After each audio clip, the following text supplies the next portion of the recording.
All right, my name is Philippe from Taji Mac. How are you doing, Miss I'm Aunjanue? all right. How you doing? Good, good. So you played this fabulous role of Miss Hattie. So were there any specific lines or moments in the screenplay that really helped you bring this character to life? It's been a couple years, Okay. so I don't necessarily remember the lines Mm-hmm. exactly. But one of your other journalists said today, excuse me, your portion is your pain.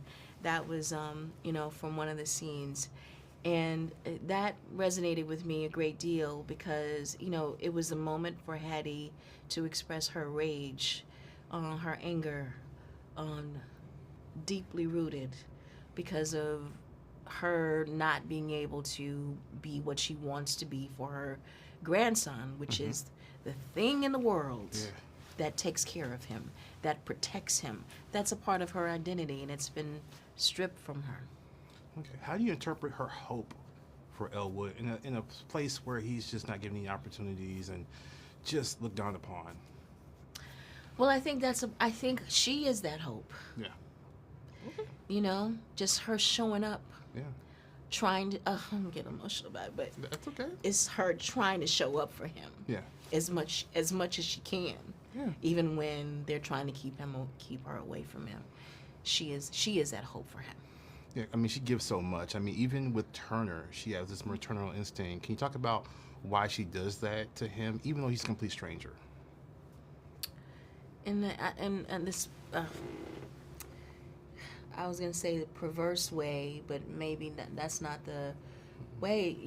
He's Elwood's proxy. He is something to love in the place of he is something to love when the thing that she loves is not there. Yeah. Okay, I don't know if you remember, we talked about Lovecraft Country and your mother. Do you draw from any other influential historical figures like Fannie Lou Hamer to do this role?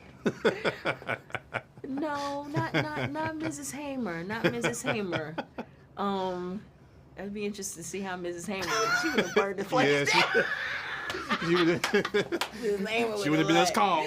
Yeah, no, it would have been a different story with Mrs. Hamer. Mm-hmm. Yeah, yeah.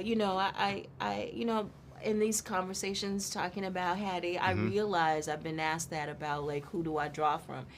My mother and my grandmother, they never really talked about their lives in the way that in the ways that would be sort of reflective of Hattie's experience. They never did that, And I think that I think Hattie wouldn't talk about her life either. Yeah. Do you know what I mean? Yeah. So I think there's something to that. That I got to mine what isn't said, the unsaid. Okay. Yeah. And I want you, if you would mind tapping to Hattie. We just had a presidential election. Some people don't have any hope or are optimistic. What type of advice would Hattie give those people? I have no idea. Honestly, I have no idea.